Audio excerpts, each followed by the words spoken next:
I welcome you on behalf of OCL. As you know, we are the so-called outside of the church lay organization. That's what they've dubbed us. But in reality, we are all good Christians, and the majority of everybody on our board has worked, and our advisory board has worked relentlessly for many years for the church at various capacities. So it's not a renegade organization, but it's one of people who have, I think, real good conscience about what they want done. The moderator this morning will be Mr. Peter Karcazes from Baltimore. I'm not going to go over his credentials. You have them in your packet. But I have to tell you, he's a dynamo, and he's known, I think, in every community in this country because he's been so active in the community and with the Greek Church at the diocesan level. My function. So, good morning. I just want to, my responsibility is one, to make sure that things go smoothly, and secondly, I will have a presentation with Andy Karcazes. We're going to change our program a little bit. Peter Hailkalis, our president, is going to open up soon, and then he'll be followed by George Karcazes, and then Evan Chris. We thought that the legal aspect of this should be together in one package. Before we begin, and President Hailkalis is going to bring you up to date on all the things that have been happening. We're here because many of us want to preserve and perpetuate the church which our parents and grandparents founded, and which we sustain, and others who come into the church sustain. And we're really here also for the next generation that isn't here. So what we're really doing, as they say in Greek, trying to lay the themelia, the foundation for a church that will be vibrant and going into this next century.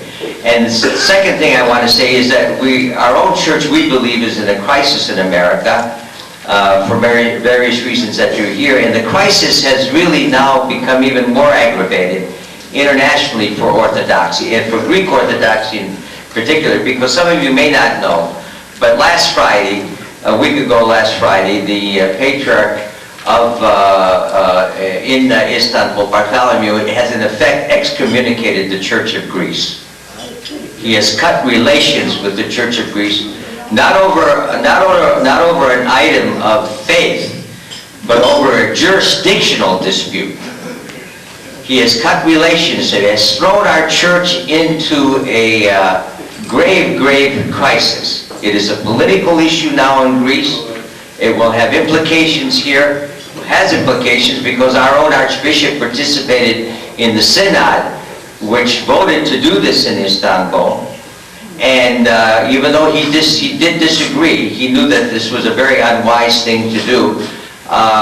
So the church now, so that which our effort to preserve the integrity of our own church and rules here in the U.S., this now challenge has now spread to Greece. So it's in this backdrop that we need to now consider what we're about. So with that, anything further, I'd like to introduce Peter, an Illinoisan. Is that how we say people from Illinois?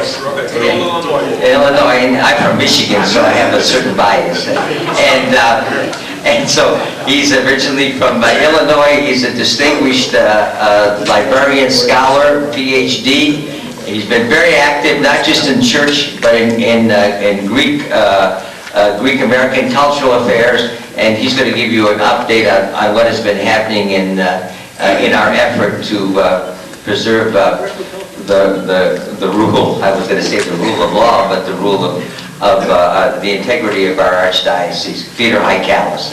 I want to talk about the concern that we have as members of OCL, in which many of you share, and that is the breakdown in something which is very important in our church, and that is the concept of syndiakonia, or conciliarity. And I think that has been the traditional way that the church has progressed in the United States. And that is that there's always been a balance between hierarchs, clergy, and laypersons. in the governance of the church. Now, I'm not talking about spiritual matters at all. We would not presume to enter into that discussion. It's inappropriate for us, and there's no problem with our spiritual concerns. What we're talking about is the way the church is governed and administered in the United States. We have great concern about that. And I think that there's been a breakdown in that syndiaconia, and we have to figure out a way to correct the breakdown, to get the balance back to where it's going to be. I'm going to just make one brief statement about syndiaconia and the situation, and it's from a book written by the Reverend John Karcazes, who many of you know. It's taken from Obedience and Authority, Dimensions of a Hierarchical Church. It's not a book, it's a long article that he wrote. And he said, ecclesiastical authority must be seen in terms of service and not rule, in relation to diaconia and syndiaconia and dialogue, not domination. In other words, in order for this, however, to occur, the faithful must be regarded as gifted people of God and not manipulated as objects or sheep to be taken for granted. And I'm afraid that what's happened is that we've been taken for granted, and in fact we are manipulated as sheep. I don't think that we're being dealt with as thinking human beings who have a logical input to make in the situation. Our hierarchs have chosen not to share information, have not invited us to participate in a discussion, and simply have chosen to move forward by fiat. And that's what we're objecting to. I think I want to clarify something, and that is that there's a lot of confusion about the history of the charters of the Greek Orthodox Archdiocese in the United States. Yes, we have had 4 different charters, 1922, 1927, 1931, and 1977, each one of which has been approved and accepted by a clergy laity congress of the Archdiocese, in addition to also having been approved by the Patriarchate. The first charter, adopted in 1922, provided for what is known as an autonomous archdiocese. So the first charter, which established our archdiocese, in effect created an autonomous Greek Orthodox archdiocese. Now, sometimes people get mixed up between what is autonomous and what is autocephalous. Autocephalous Orthodox churches are churches which are totally independent and have their own religious leader, which is selected from within that church without the approval of anybody else.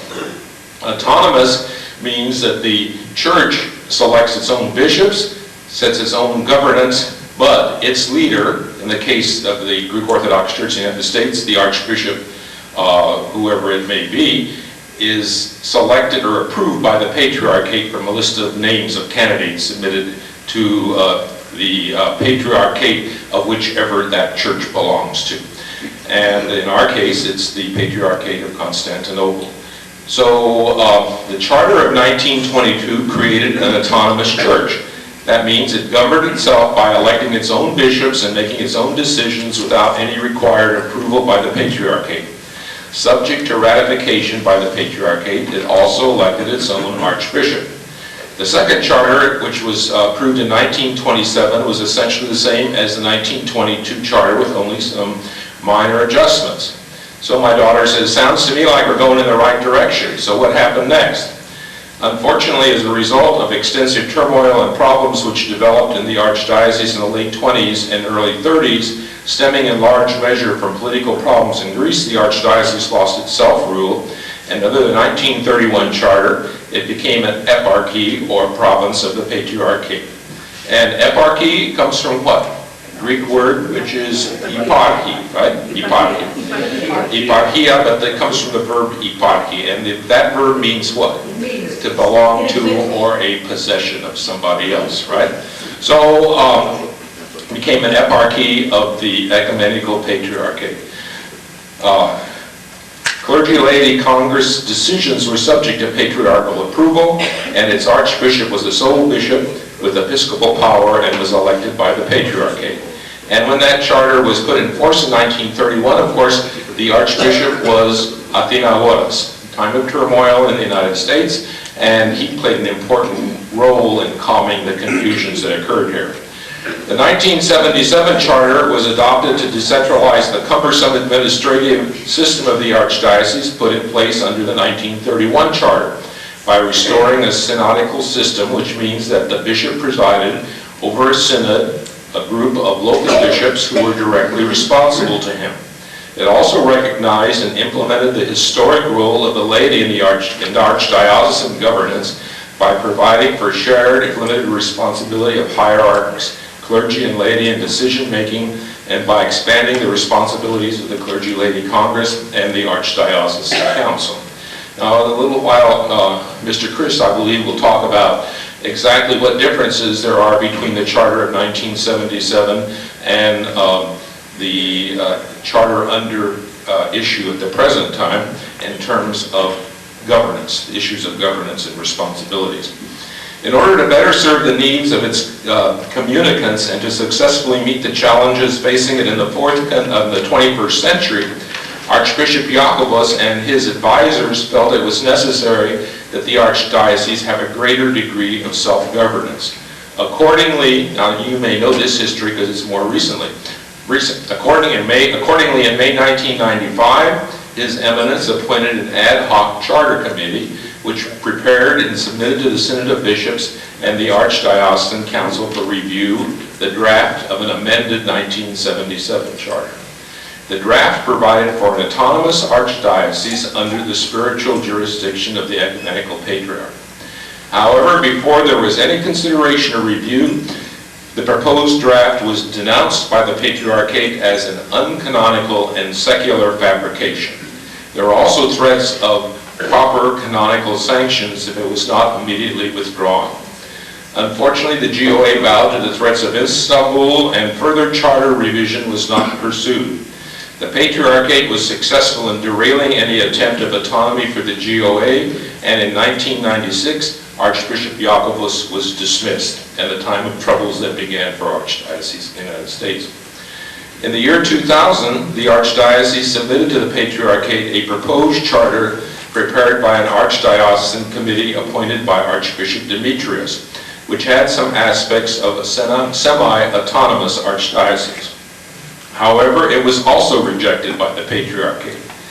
Following that, a joint patriarchal and archdiocesan committee drafted the 2001 Joint Draft Charter, which by reason of the many amendments and modifications proposed to it was in effect rejected in its form by the 2002 Clergy-Laity Congress.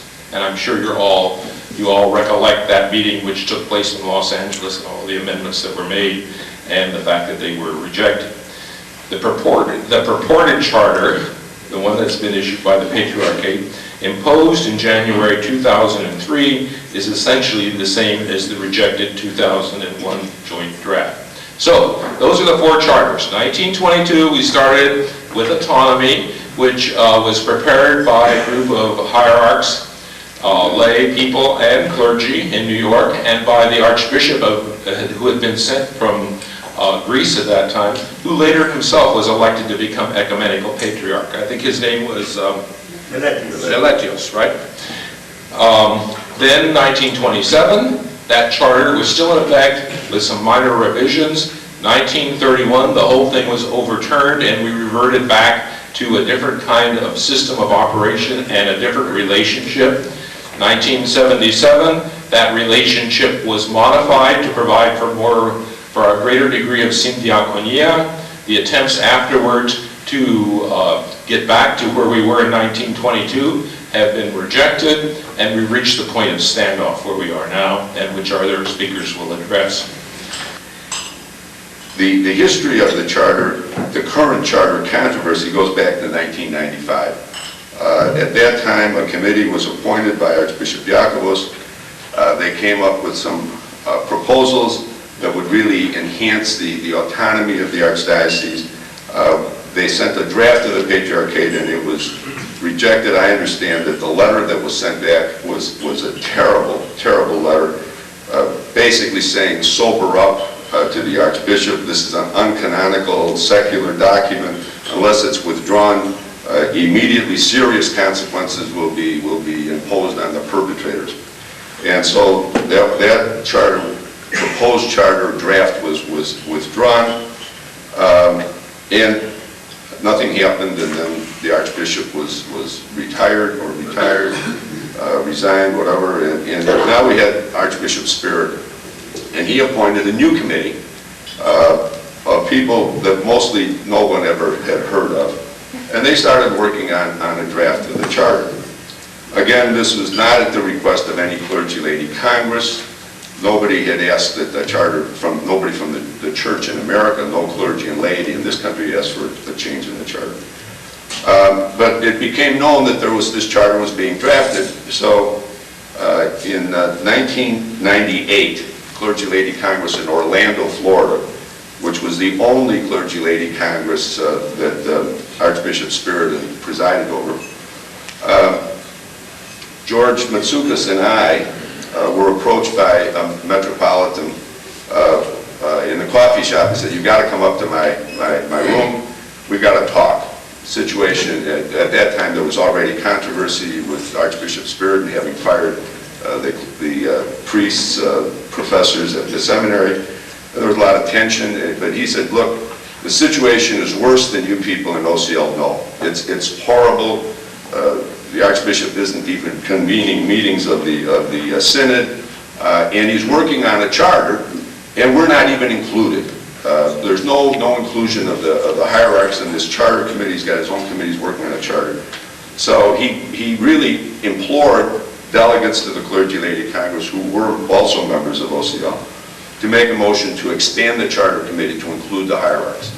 So a motion was made, I think George made it, and seconded and adopted, that the charter committee, this semi-secret committee that was working on a charter revision, should include the hierarchs, each of the bishops of the diocese, and one clergy member and 2 lay people from each diocese, so that there would be some input. Well, charter is still out there. It hasn't been shown to anybody. Nobody's seen it. I understand not even the Archdiocesan Council had actually seen this document.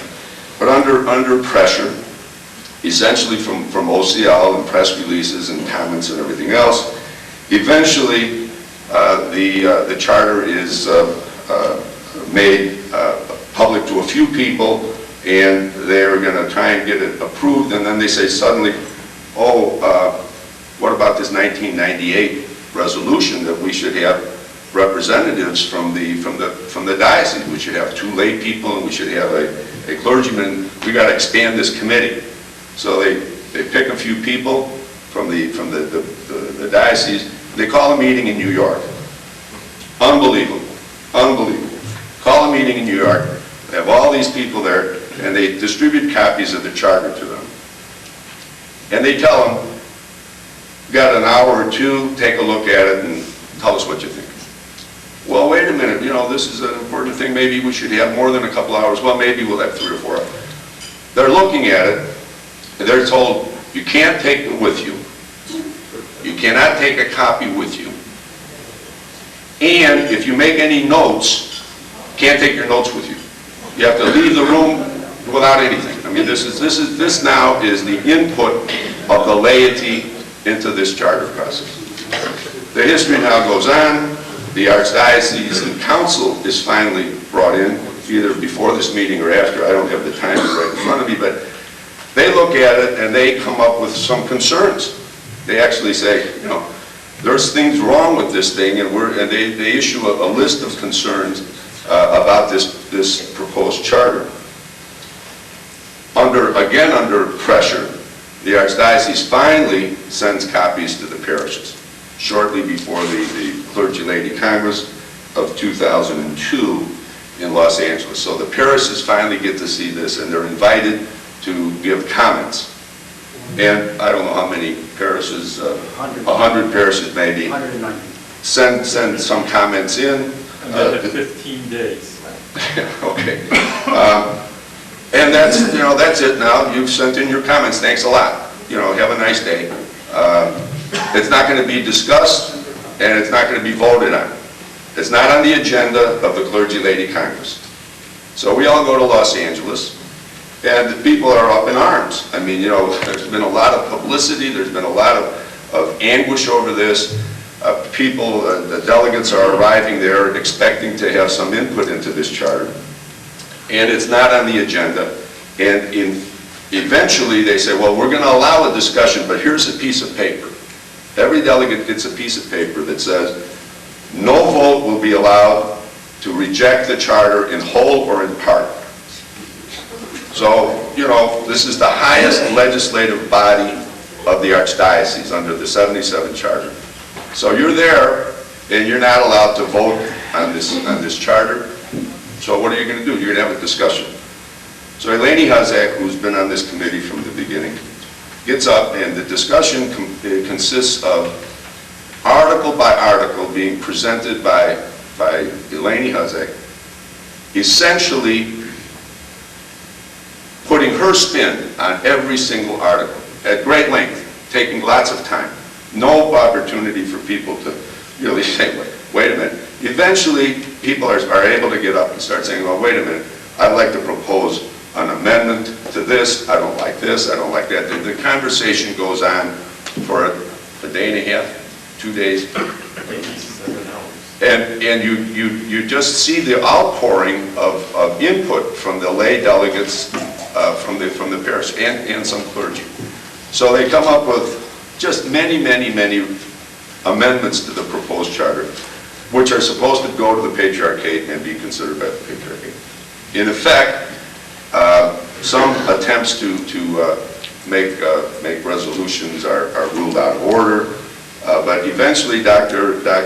John Hailkalis, who's a member of the Executive Committee of the Archdiocesan Council, makes a motion which sets forth in 3 sections, or 4 sections, the proposals that everybody else has been talking about, which essentially restore the Sindiaconia or the Kopan. They make the Clergy Laity Congress again the important body that it was under the 77 Charter, that it still is supposedly, and restores this balance and input from the Archdiocesan Council and the Clergy Laity Congress.